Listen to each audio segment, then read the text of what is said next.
This is the second part of a series covering lymphatic system. The first part covered the basic functions of the system as well as discussing lymph formation and the pathways of lymphatic flow. This one covers the lymphatic tissues and lymphatic organs. Now, again, the lymphatic system includes lymph, which we talked about in the previous webinar, and the lymphatic vessels carry that lymph. But lymph will be transported to lymph nodes, which are actually examples of lymphoid organs. But we will also discuss other lymphatic tissues. Now, one thing I have to state now, and I'll state it again, is lymph will go through lymph nodes, but the other lymphatic tissues and organs that I discuss, lymph is not flowing through them. So lymph nodes are the only one that filters lymph. Now, all the lymphatic tissues and organs are going to have a high amounts of lymphocytes as well as supporting phagocytic cells, which helps or aids in that protection against foreign bodies such as viruses and bacteria. Now, the lymphatic tissues, we're going to start with just kind of an overview of the different types of what classifies something as a tissue versus an organ. Is we do have what we refer to as primary lymphatic tissues or organs and secondary lymphatic tissues and organs. The primary are where we have the initial production of your immunocompetent cells, your lymphocytes. So they would be your red bone marrow as well as the thymus. The red bone marrow is going to be where we initially produce all our lymphocytes, but the thymus is the location where T lymphocytes mature. B lymphocytes and natural killer cells will mature within the red bone marrow. Now, the secondary lymphatic tissues or organs are areas that are involved in encountering various antigens, foreign substances in which we have to try to destroy. But also these are areas where you can have proliferation of those cells. Lymphocytes can divide, which is important. So if you encounter a foreign substance, the lymphocytes will help to fight off that various foreign body, but the lymphocytes can also proliferate and become active. And secondary lymphatic tissues and organs include just spleen, lymph nodes, as well as other lymphatic tissues. Now, a lymphatic or a tissue versus an organ first. A lymphoid organ is separated by surrounding tissues by a fibrous connective tissue capsule. So it's encapsulated. The tissues are not encapsulated. They're not surrounded by a fibrous connective tissue capsule. Diffuse lymphatic tissue is kind of like what it sounds. It's more diffuse. It's not really strongly, tightly aggregated. And they're just where you have a number of lymphocytes found in a particular area. Example of where we find diffuse lymphatic tissue, say, is submucosa of the digestive tract. The lymphoid nodules are aggregates of, they kind of form a solitary mass, and so they're referred to as lymphoid nodules. Examples would include your tonsils, as well as Pyrus patches, which are found in the small intestine. We're going to look at each one of those. Now, the first one I want to give you an example is some of your diffuse lymphatic tissues. MALT is short for mucosa-associated lymphoid tissue or lymphatic tissue, and it's found within the mucosa of your digestive tract. And when you think about, you're always eating things that could be potentially have various bacteria in it. So it's there to function in protecting your gastrointestinal tract from foreign material. But we also find the mucosa-associated lymphoid tissue in part of your respiratory tract. So the MALT protects both your GI tract and your respiratory tract from foreign material, because you're always inhaling things that have bacteria in it. Just think someone just sneezed next to you. Why do some people get sick after they inhaled someone sneezing against you? Because it got overwhelmed that it was able to cause an infection in you. So you have it as part of both the respiratory and the gastrointestinal tracts. Now, this is the English spelling of esophagus, so just don't freak out about that. Another example of mucosa-associated lymphoid tissue are Peyer's patches. Now, but Peyer's patches is actually a lymphoid nodule. And what you'll see here, that's a lymphoid nodule, that's a lymphoid nodule, there's another one. These are your Peyer's patches. The Peyer's patches are found in the ileum, which is the third portion of your small intestine. It's perfectly located there because it's right next to your large intestine. Now, your large intestine has a large amount of bacteria in it, and not all that bacteria is bad. You have a lot of E. coli in your large intestine, which actually helps you. But because of all that bacteria in the large intestine, the ileum's right next to it, we have a lot of Peyer's patches there. So it helps to capture and destroy any bacteria which are always present in large numbers, and it helps prevent penetration of the wall and potential infection. Another example of a lymphoid nodule are your salivary glands. Oh, sorry, it's not your salivary glands, your tonsils. Your tonsils, you have two pairs of palatine tonsils. You have not two pairs, you have a pair of palatine tonsils, which is two. You have a pair of lingual tonsils, which are found underneath your tongue. And you have your pharyngeal tonsil, which is only one of them. It's also referred to as your adenoids. Now, if you go open your mouth and say, ah, and you have tonsillitis, you have swollen tonsils, what you see are the palatine tonsils. So I'm going to show you what it looks like. So here, these are swollen. Now, you can tell if the difference, if someone has a bacterial or viral infection, based on looking at those tonsils, is if it's pussy and white, it's bacterial. If it's not, it's viral infection. But if you come back here, here's a picture of a slide, what you would see in lab from the palatine tonsils. This is just a 4X view, but you see a large conglomeration of lymphocytes. The blue, the purple, I should say, are the nuclei staining from the lymphocytes. And that's also what you saw here, and as well as all of this. What you're seeing are the nuclei of the lymphocytes that are staining.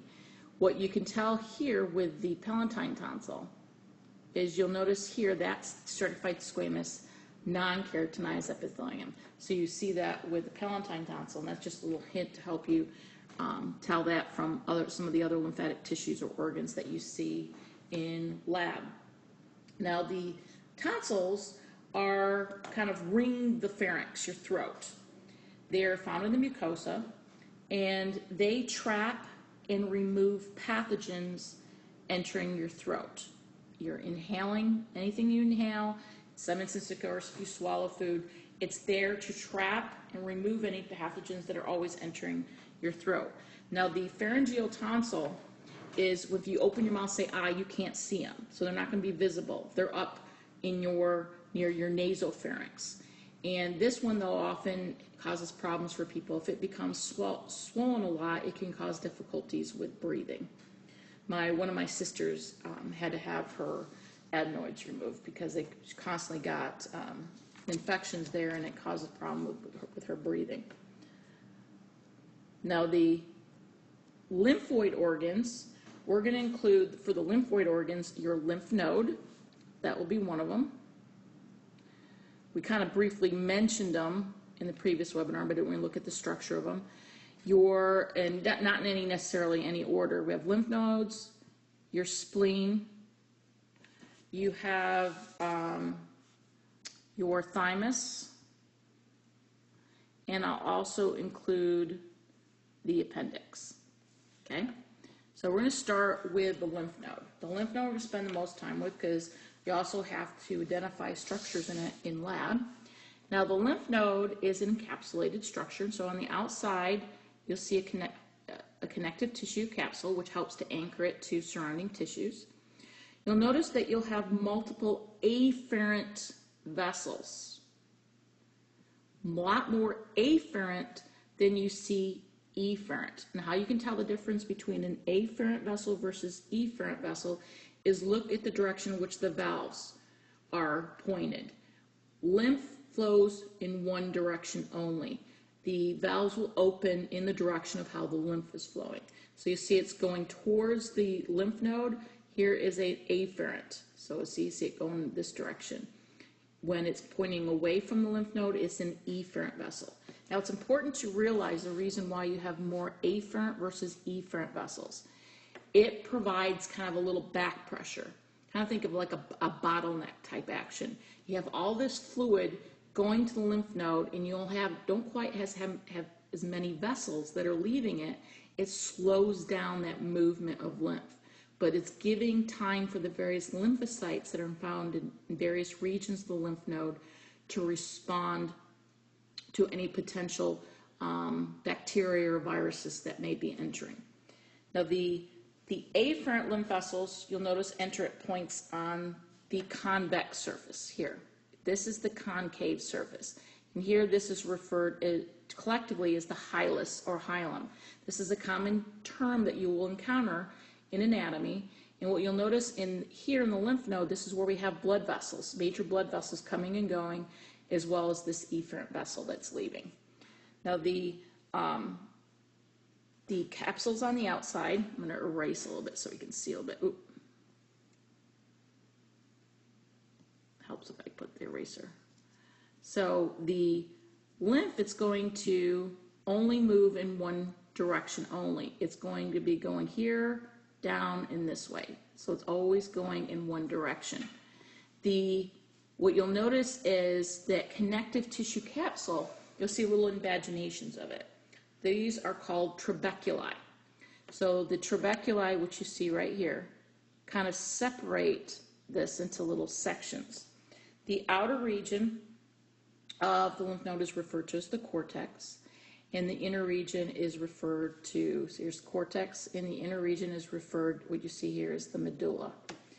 The outer region in the cortex contains a lot of densely packed B lymphocytes, plus some macrophage.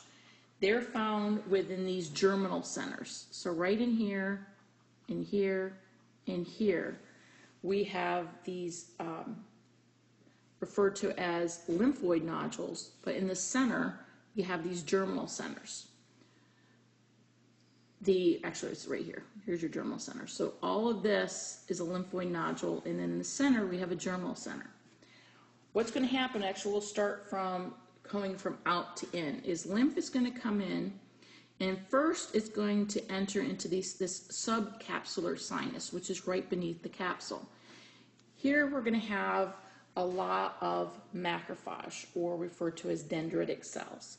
Those are antigen-presenting cells. So just right in here, we're going to have a lot of antigen-presenting cells, which will be important when we need to fight off infection.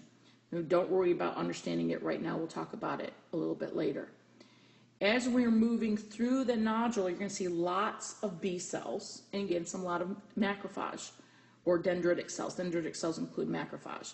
So you have B cells that are found there, and as we move deeper into the deeper cortex, so we can see it better again here, the deeper cortex, you'll see right in here, start getting in this region right in here, you'll have a lot of T lymphocytes.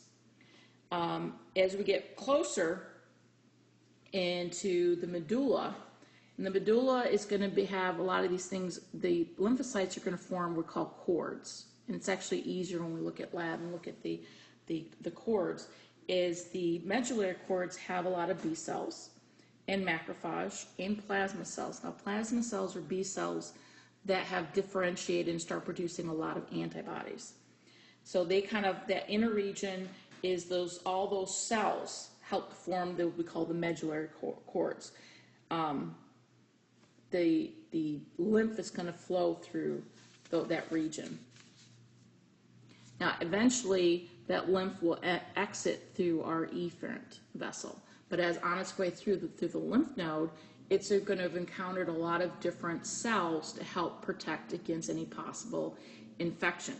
Now, the lymph node also, actually the germinal center is where we could possibly have proliferation of lymphocytes if we've encountered a certain type of pathogen. Now here is a slide of a lymph node found in lab, and you see like this pink here. Here's the capsule, and here you can see a little bit of a trabecula. But you'll notice here, these are lymphoid nodules. Here, here, here. In that lighter region in the center is the germinal center. Now it's going to mean I'd have to do a little higher magnification, but underneath that capsule is the subcapsular sinus. Here, and I'm going to do it in green, but you'll see, initially look for chords of purple. So I'm going to outline them. So what you're seeing in here, these are medullary cords that you're seeing. So out here is the cortex. Here we're in the medulla of a lymph node. Okay. Now the lymph node has a number of different functions. One of it is where we produce some lymphocytes, and I should say produce is not where they originally made, is where we can replicate them.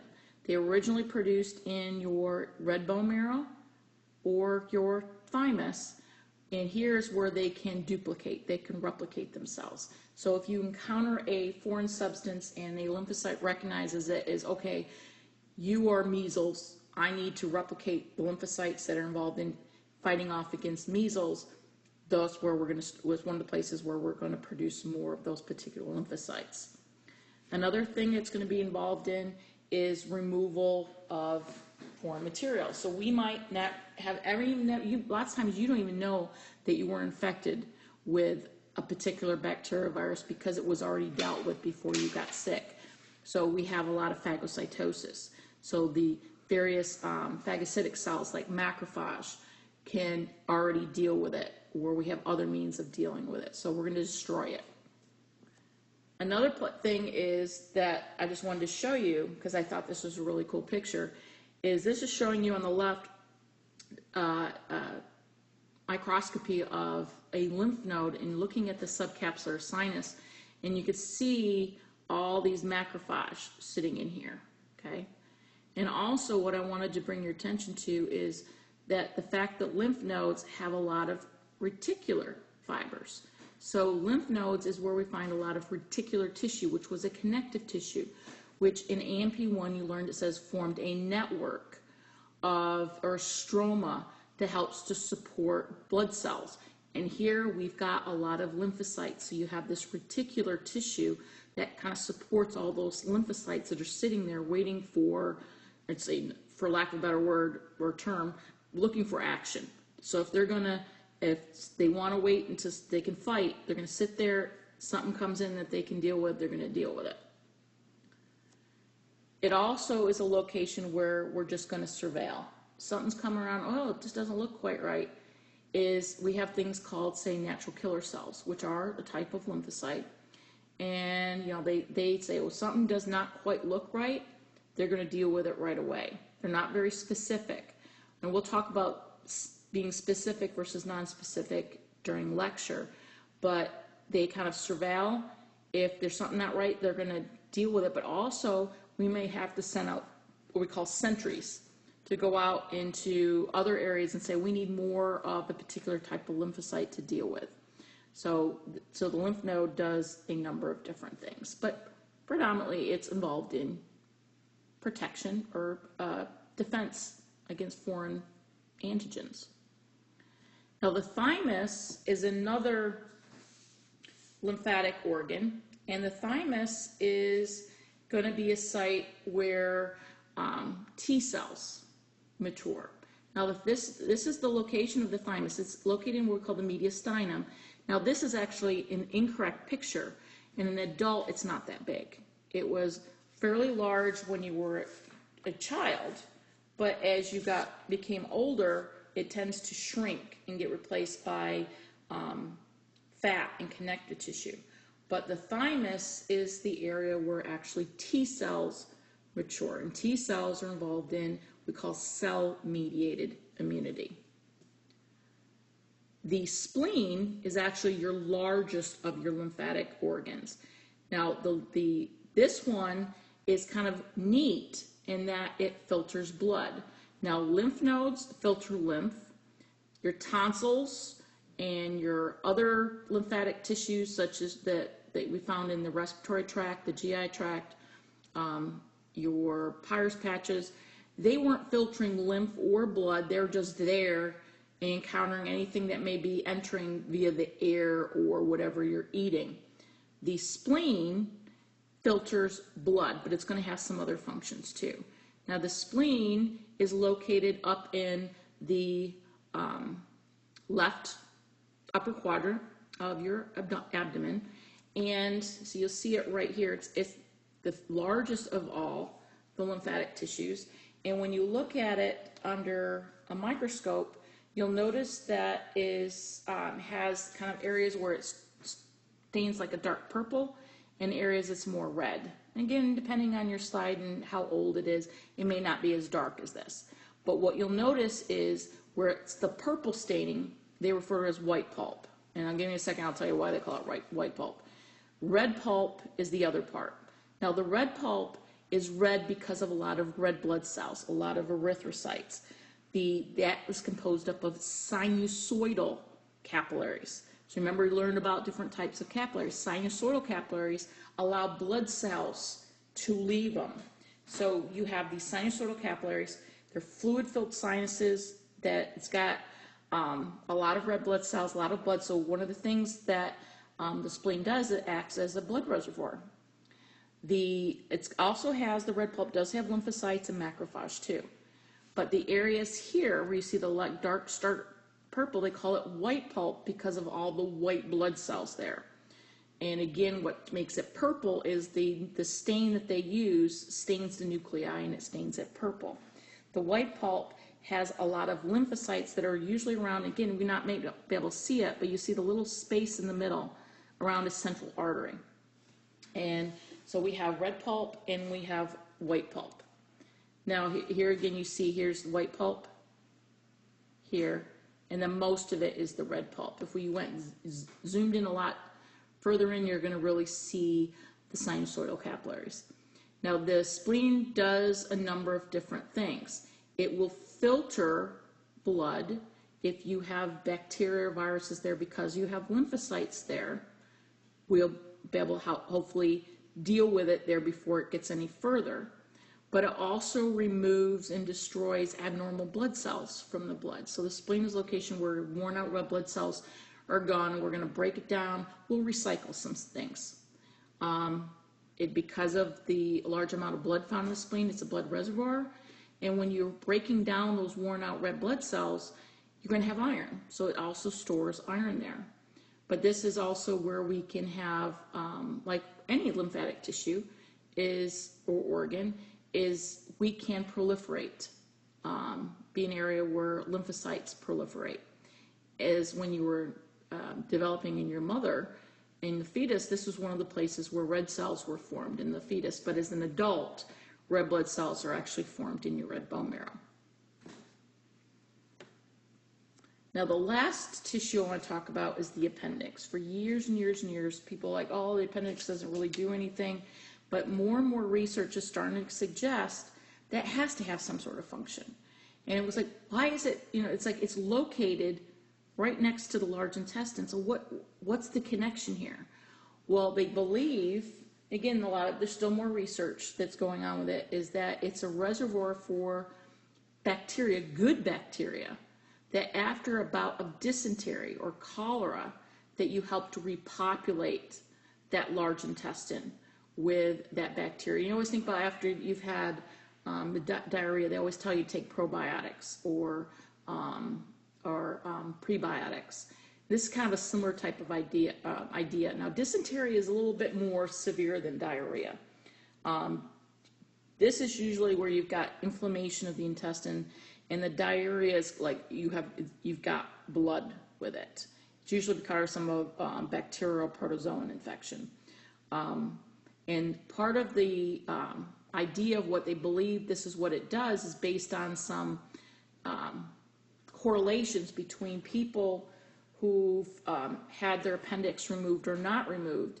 Is they say if people have had their appendix removed, they're 4 times more likely to have a Clostridium difficile colitis than those who keep their appendix.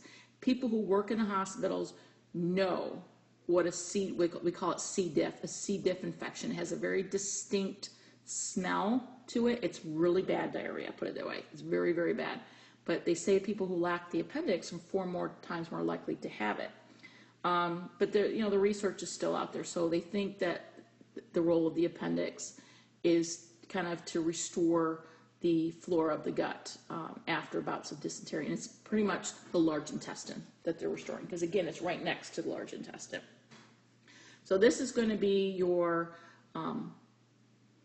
end of the second part of the series covering the lymphatic system.